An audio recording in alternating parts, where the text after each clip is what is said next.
Hey everyone, welcome back to Read Aloud. Yesterday when we read, we're in the middle of chapter 5, remember, and Jacob followed this girl into like a tunnel, and when he came out, like the whole island seemed very different. So he's wondering if he's just in some type of delusional state right now, or you know something's just going on with his brain. He's not thinking that this could be real, like I might have traveled back in time or something like that. So he's not really thinking that way. He's thinking like there's something wrong with me right now because this is not real. So today we're going to find out what happens next. Not sure if we're going to finish chapter 5 today.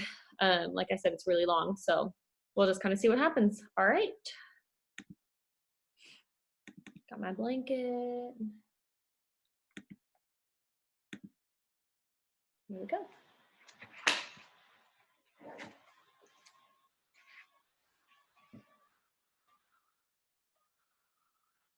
All right, let me start my timer.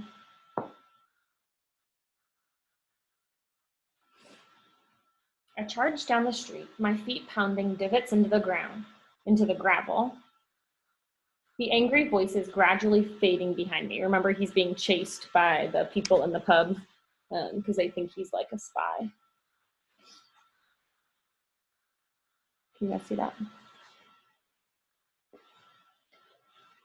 At the first corner, I made a skidding turn to escape their line of sight, cutting through a muddy yard, where squawking chickens dove out of my way, and then an open lot where a line of women stood, waiting to pump water from an old well, their heads turning as I flew past. A thought I had no time to entertain flitted through my head. Hey, where'd the waiting woman go? But then I came to a low wall and had to concentrate on vaulting it. Plant the hand, lift the foot, swing over. I landed in a busy path where I was nearly run down by a speeding cart. The driver yelled something derogatory about my mother as his horse's flank brushed my chest, leaving hoof prints and a wheel track just inches from my toes. I had no idea what was happening. I understood only two things: that I was quite possibly in the midst of losing my mind, and that I needed to get away from people until I could figure out whether or not I actually was. To that end, I dashed into an alley behind 2 rows of cottages where it seemed there would be lots of hiding places, and made for the edge of town. I slowed to a fast walk, hoping that a muddy and bedraggled American boy who was not running would attract somewhat less attention than one who was. My attempt to act normal was not helped by the fact that every little noise or fleeting movement made me jump. I nodded and waved to a woman hanging laundry, but like everyone else, she just stared at me. I walked faster. I heard a strange noise behind me and ducked into an outhouse. As I waited there, hunkering behind the half-closed door, my eyes scanned the graffitied walls.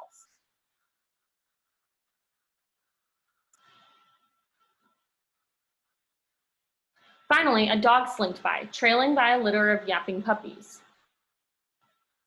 I let out my breath and began to relax a little. Collecting my nerves, I stepped back into the alley. Something grabbed me by the hair. Before I'd even had a chance to cry out, a hand whipped around from behind and pressed something sharp to my throat. Uh-oh. Scream and I'll cut you, came a voice. Keeping the blade to my neck, my assailant pushed me against the outhouse wall and stepped around to face me. To my great surprise, it wasn't one of the men from the pub. It was the girl.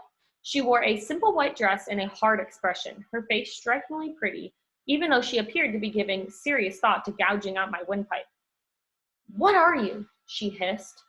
And, I'm an American, I stammered, not quite sure what she was asking. I'm Jacob. She pressed the knife harder against my throat, her hand shaking. She was scared, which meant she was dangerous. What were you doing in the outhouse? She demanded. Why are you chasing me? I just wanted to talk to you. Don't kill me. She fixed me with a scowl. Talk to me about what? About the house, about the people who live there. Who sent you here? My grandfather. His name was Abraham Portman. Her mouth fell open. That's a lie, she cried, her eyes flashing. You think I don't know what you are? I wasn't born yesterday. Open your eyes. Let me see your eyes. I am. They are. I opened my eyes as wide as I could. She stood on tiptoes and stared into them, then stamped her feet and shouted, No, your real eyes. Those fakes don't fool me any more than your ridiculous lie about Abe. It's not a lie, and these are my eyes. She was pushing so hard against my windpipe that it was difficult to breathe. I was glad the knife was dull, or surely she would have cut me. Look, I'm not whatever you think I am, I croaked. I can prove it. Her hand relaxed a little. Then prove it, or I'll water the grass with your blood. I have something right here. I reached into my jacket.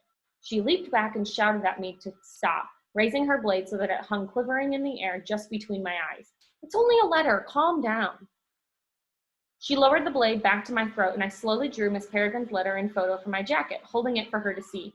The letter's part of the reason I came here. My grandfather gave it to me. It's from the bird. That's what you call your headmistress, isn't it? This doesn't prove anything, she said, though she'd hardly glanced at it. And how do you know so bloody much about us? I told you, my grandfather. She slapped the letter out of my hands. I don't want to hear another word of that rubbish. Apparently, I'd touched a nerve. She went quiet for a moment, face pinched with frustration, as if she were deciding how best to dispose of my body once she'd followed through on her threats. Before she could decide, though, shouts erupted from the other side of the alley. We turned to see the men from the pub running towards us, armed with wooden clubs and farm implements. What's this? What have you done? You're not the only person who wants to kill me. She took the knife from my throat and held it at my side instead, then grabbed me by the collar. You are now my prisoner. Do exactly as I say or you'll regret it. I made no argument. I didn't know if my chances were any better in the hands of this unbalanced girl than with the slavering mob of club-wielding drunks, but at least with her I figured I had a shot at getting some answers. She shoved me and I stumbled to snatch the letter, and we were off and running down a connecting alley. Halfway to the end, she darted to one side and pulled me after her, both of us ducking under a line of sheets and hopping a chicken wire fence into the yard of a little cottage. In here, she whispered, and looking around to make sure we hadn't been seen, pushed me through a door into the cramped hovel that reeked of peat smoke. There was no one inside save an old dog asleep on a sofa. He opened one eye to look at us, didn't think of much of what he saw, and went back to sleep. We darted to a window that looked out on the street and flattened ourselves against the wall next to it. We stood there listening, the girl careful to keep a hand on my arm and her knife at my side. A minute passed. The men's voices seemed to fade and then return. It was hard to tell where they were. My eyes drifted around the little room. It seemed excessively rustic, even for Cairnholm. Tilting in a corner was a stack of hand-woven baskets. A chair upholstered in burlap stood before a giant coal-fired cooking range cast from iron. Hung on the wall opposite us was a calendar, and though it was too dim to read from where we stood, just looking at it sparked a bizarre thought. What year is it? The girl told me to shut up. I'm serious, I whispered. She regarded me strangely for a moment. I don't know what you're playing at, but go have a look for yourself, she said, pushing me towards the calendar. The top half was black and white photo of a tropical scene, full-bodied girls with enormous bangs and vintage-looking swimsuits smiling on a beach. Printed above the scene was September 1940. The first and second days of the month had been crossed out. A detached numbness spread over me. I considered all the strange things I had seen that morning. The bizarre and sudden change in the weather, the island I thought I'd known, now populated by strangers, how the style of everything around me looked old, but the things themselves were new. It could all be explained by the calendar on the wall, September 3rd, 1940. But how? And then one of the last things my grandfather said came to me, on the other side of the old man's grave. It was something I'd never been able to figure out. There was a time I'd wonder if he'd meant ghosts, that since all the children he'd known here were dead, I'd have to go to the other side of the grave to find them. But that was too poetic. My grandfather was literal-minded, not a man who traded in metaphor or suggestion. He'd given me straightforward directions that he simply hadn't had time to explain. The old man, I realized, was what the locals called the bog boy. And his grave was the cairn. And earlier today, I had gone inside of it and come out someplace else. September 3rd, 1940. So he went into the tunnel and came out, and it's now 1940. Crazy. All this occurred to me in the time it took for the room to turn upside down and my knees to go out from under me and for everything to fade into pulsing, velvety black. He just passed out. Do we have time to keep reading? Oh, yeah. Okay, cool. I awoke on the floor with my hands tied to the cooking range. The girl was pacing nervously and appeared to be having an animated conversation with herself. I kept my eyes most of the way shut and listened. "You must be a wit," she was saying. "Why else would he have been snooping around the old house like a burglar?" "I haven't the slightest idea," someone said, "but neither, it seems, does he." So she wasn't talking to herself after all, though from where I was lying, I couldn't see the young man who'd spoken. "You say he didn't even realize he was in a loop?" "See for yourself," she said, gesturing towards me. "Can you imagine any relative of Abe's being so perfectly clueless?" "Can you imagine a wit?" said the young man. I turned my head slightly, scanning the room, and still didn't see him. "I can imagine a wit faking it," the girl replied. The dog, awake now, trotted over and began licking my face. I squeezed my eyes shut and tried to ignore it, but the tongue bath he gave was so slobbery and gross that I finally had to sit up just to rescue myself. "Well, look who's up," the girl said. She clapped her hands, giving me a sarcastic round of applause. "That was quite the performance you gave earlier. I particularly enjoyed the fainting. I'm sure the theater lost a fine actor when you chose to devote yourself instead to murder and cannibalism." I opened my mouth to protest my innocence and stopped when I noticed a cup floating towards me. "Have some water," the young man said. "Can't have you dying before we get you back to the headmistress, now can we?" His voice seemed to come from the empty air. I reached for the cup, and as my pinky brushed an unseen hand, I nearly dropped it. "He's clumsy," the young man said. "You're invisible," I replied dumbly. "Indeed, Millard Nollings at your service." "Don't tell him your name," the girl cried. "And this is Emma," he continued. "She's a bit paranoid, as I'm sure you've gathered." Emma glared at him, or at the space I imagined him to occupy, but said nothing. The cup shook in my hand. I began another fumbling attempt to explain myself, but was interrupted by angry voices from outside the window. "Quiet," Emma hissed. Millard's footsteps moved to the window, and the blinds parted an inch. "What's happening?" asked Emma. "They're searching the houses," he replied. "We can't stay here much longer." "Well, we can't very well go out there." "I think perhaps we can," he said. "Just to be certain, though, let me consult my book." The blinds fell closed again, and I saw a small leather-bound notebook rise from my table and crack open in midair. Millard hummed as he flipped the pages. A minute later, he snapped the book shut. "As I expected," he said. "We only have to wait a minute or so, and then we can walk straight out the front door." "Are you mad?" Emma said. "We'll have every one of those knuckle-draggers on us with brick bats." "Not if we're less interesting than about what's about to happen," he replied. "I assure you, this is the best opportunity we'll have for hours." I was untied from the range and led to the door, where we crouched waiting. Then came a noise from outside even louder than the men shouting. Engines, dozens by the sound of it. "Oh, Millard, that's brilliant," cried Emma. He sniffed. "And you said my studies were a waste of time." Emma put her hand on the doorknob and then turned to me. "Take my arm, don't run, act like nothing's the matter." She put away her knife, but assured me that if I tried to escape, I'd see it again, just before she killed me with it. "How do I know you won't anyway?" She thought for a moment. "You don't," and then she pushed open the door. The street outside was thronged with people, not only men from the pub whom I spotted immediately just down the block, but grim-faced shopkeepers and women and cart drivers who'd stopped what they were doing to stand in the middle of the roar that craned their heads towards the sky. There, not far overhead, a squadron of Nazi fighter planes was whirring by in perfect formation. I'd seen photos of planes like these at Martin's Museum, in a display titled "Cairnholm Under Siege." How strange it must be, I thought, to find yourself in the midst of an otherwise unremarkable afternoon, suddenly in the shadow of enemy death machines that could rain fire down upon you at a moment's notice. Here's the photo. They've got some Nazi planes flying overhead, which, remember, are the enemy at this time.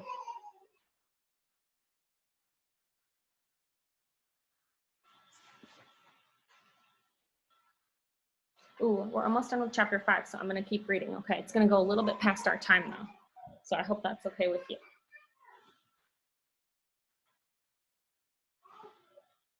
We crossed the street as casually as possible, Emma clutching my arm in a death grip. We nearly made it to the alley on the other side before someone finally noticed us. I heard a shout and returned to see the men start after us. We ran. The alley was narrow and lined with stables. We'd covered half its length when I heard Millard say, "I'll hang back and trip them up. Meet me at the pub in precisely 5.5 minutes." His footsteps fell away behind us, and when we'd reached the end of the alley, Emma stopped me. We looked back to see a length of rope uncoil itself and float across the gravel at ankle height. It pulled taut just as the mob reached it, and they went sprawling over it and into the mud, a tangled heap of flailing limbs. Emma let out a cheer, and I was almost certain I could hear Millard laughing. We ran on. I didn't know why Emma had agreed to meet Millard at the priest hole, since it was in the direction of the harbor, not the house. But since I also couldn't explain how Millard had known exactly when those planes were about to fly over, I didn't bother asking. I was even more baffled when, instead of sneaking around the back, any hope of our passing undetected was dashed by Emma pushing me right through the front door. There was no one inside but the bartender. I turned and hid my face. "Barman," Emma said, "what's the tap round here? I'm thirsty as a bloody mermaid." He laughed. "I ain't in the custom of serving little girls." "Never mind that," she cried, slapping her hand on the bar. "Pour me a quadruple dram of your finest cask-strength whiskey, and none of that frightful watered down you usually serve." I began to get the feeling she was just messing around.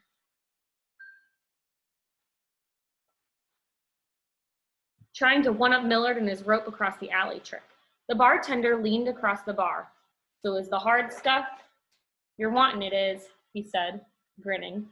"Just don't let your mom and dad hear, or I'll have the priest and constable after me both."